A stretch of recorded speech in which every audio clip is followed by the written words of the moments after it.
سلامونه ګرانو ملګرو او دوستانو، ستړي مشه، جوړ تکړه. را روانه اونۍ نوی کال پیلیږي، 1415 لمریز کال.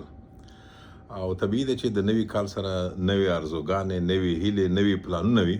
خو له ټولو نه مهم شی چې غواړم چې په دې پروګرام کې، البته د دهقان په پروګرام کې ستاسو پام ورته وګرځوم، هغه د نیالګیو د کرلو موضوع ده.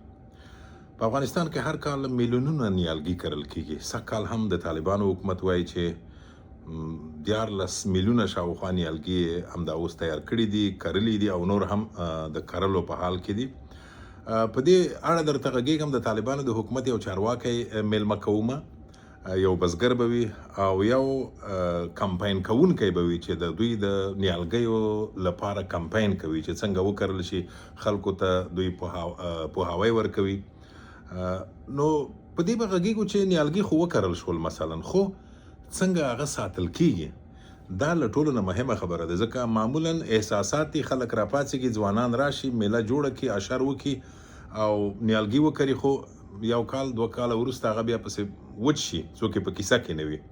نو په دې باره کې به د حکومت د استازي سره وغږیږو، له چارواکي سره، همداشان د کمپاین کوونکي سره او د بزګر سره، چې څنګه د نیالګیو د کرلو ترڅنګ هغه څنګه وساتل شي، څنګه یې پالنه وشي.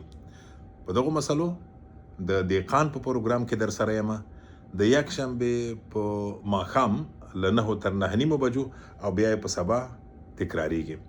نو د دهقان پروګرام را سره واورئ او له مخکې مو د دهقان ورځ او نوی را روان کال مبارک شه. روغ اوسئ.